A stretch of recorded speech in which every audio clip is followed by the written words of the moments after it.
अमेठी में तो केएल शर्मा जी ही काफी हैं। अशोक गहलोत मेरी नहीं, गांधी परिवार की कब्र खोद रहे हैं। मैं चौंक जाऊंगी कि राहुल गांधी निकम्मे हैं। लेकिन वो कहते हैं कि वो जाति जनगणना कराएंगे, अरे वो अपनी जनगणना कर ले पहले, कितने बचे हैं उनके पास। बीजेपी चुनाव में हिंदू मुस्लिम क्यों करती? देख, क्या प्रियंका गांधी झूठी आप ये कह रही हैं? कहा है कि नहीं कहा? प्रियंका गांधी ने कहा ये है भी कहा ना कि 50 साल में हमने किसकी भैंस खोल ली।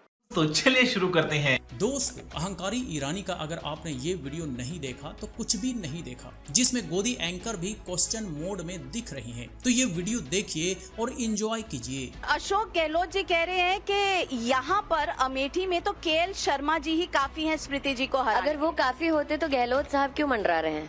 अगर वो काफी होते तो प्रियंका जी क्यों नुक्कड़ नुक्कड़ 15-20 लोगों को लेकर सभा करने की कोशिश कर रही हैं? आपको अशोक गहलोत ये कह रहे हैं कि स्मृति ईरानी को कांग्रेस में एक सोनिया गांधी का मुलाजिम हरा सकता है, लेकिन राहुल गांधी और प्रियंका वाड्रा नहीं हरा सकता। लेकिन पार्टी से कोई भी अगर आकर यहाँ पर सभा करता है तो वो अपने प्रत्याशी के लिए करता है, इसमें गलत क्या है? आपको यही कह रहे हैं गहलोत साहब कि राहुल गांधी में दम नहीं मुझे हराने का, लेकिन तो अशोक गहलोत मेरी नहीं, गांधी परिवार की कब्र खोद रहे हैं। वो कहते हैं लोकोमोटिव फैक्ट्री बनाई, लोकोमोटिव फैक्ट्री नहीं बनी है। आप उनके झूठ को आज पब्लिक से पर्दाफाश होते देख रहे हैं। रेल डिब्बा फैक्ट्री वो यहाँ नहीं है, वो रायबरेली में है। पहले वायनाड की जनता को धोखा दिया, वायनाड से पर्चा भरते वक्त वायनाड की जनता को नहीं बताया रायबरेली जा रहे हैं, और इतने बड़े नेता हैं तो यहाँ से लड़ लेते हैं। पर यही तो कांग्रेस कहती है उनकी स्ट्रैटेजी है। क्या वो आपकी आपको पड़ोस की चौंकाना सीट से लड़ो? मैं चौंक जाऊंगी कि राहुल गांधी निकम्मे हैं। तो इस बार मैं तो राहुल गांधी को सिर्फ स्मृति ईरानी से डर नहीं लगता, अपने कार्यकर्ताओं से भी डर लगता है। हाँ जी, तो बात बात पर राहुल गांधी, सोते जागते राहुल गांधी, उठते बैठते राहुल गांधी। मतलब राहुल गांधी है तो इसका पॉलिटिक्स है, नहीं होता तो इसका कैरियर अंधकार में ही रहता। बताइए, चुनाव में कौन नेता अपने दूसरे नेता के लिए प्रचार प्रसार नहीं करता है? क्या भाजपा के नेता दूसरे नेताओं के लिए प्रचार नहीं कर रहे थे? और करना कब से गलत हो गया? और रही बात ये कि राहुल गांधी या प्रियंका गांधी इसे नहीं हरा सकती, तो आज अमेठी की जनता ने इस अहंकार को निकाल कर अमेठी से फेंक दिया और कांग्रेस के एक कार्यकर्ता को चुन लिया। इस बात से अंदाजा लगाया जा सकता है कि कांग्रेस के एक कार्यकर्ता जब इसे बुरी तरह हरा सकता है तो राहुल गांधी के सामने तो इसका नोटा नोटा हो जाएगा। और ये बात कि राहुल गांधी कितने बड़े नेता हैं तो ये भी इस चुनाव में देख ही लिया। खैर, एक गाना है कि राहुल गांधी के बिना चैन कहाँ रे।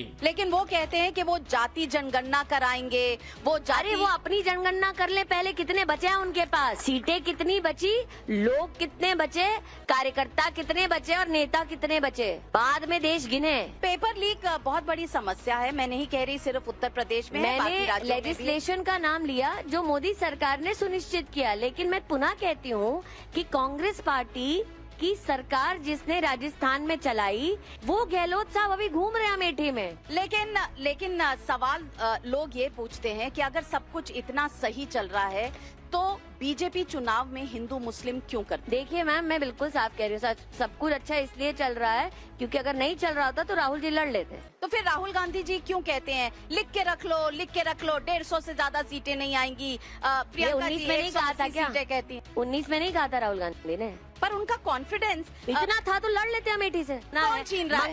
आपका मंगलसूत्र छीनने की किसी में भी हिम्मत है? कांग्रेस वही तो हिम्मत दिखाना चाहती है। तो देश की महिला क्यों? क्या प्रियंका वाड्रा ने सरेआम नहीं कहा सबकी कमाई की गिनती होगी? क्या प्रियंका गांधी झूठी आप ये कह रही हैं? तो जी, यही अहंकार ने इसे ले डूबा कि कांग्रेस में कितने लोग बचे, नेता कितने बचे। कहते हैं ना कि किसी को भी कमजोर नहीं समझना चाहिए, नहीं तो ऐसा औंधे मुंह पटकता है कि जिंदगी भर याद रहता है। और यही याद करने वाला पल अमेठी की जनता ने इसे दे दिया। ये भी इस चुनाव में दिख ही गया, जिसकी वजह से इन्हें बैसाखी के सहारे सरकार बनाना पड़ रहा है। और गोदी एंकर ने जब पेपर लीक पर सवाल किया तो जवाब में फिर कांग्रेस, मतलब कांग्रेस का नाम लिए बगैर इनका ना सवाल पूरा होता है और ना जवाब। लेकिन हाल ही में चुनाव रिजल्ट वाले दिन फिर से नीट का पेपर लीक हो गया, तो इस पर ये सब के सब चुप्पी साधे हुए हैं। अब इनके पास इस पर बोलने के लिए कुछ भी नहीं है। और गोदी एंकर ने सवाल सही पूछा कि बीजेपी चुनाव में हिंदू मुस्लिम क्यों करती है। इस पर भी सिर्फ और सिर्फ गोलमोल बातें,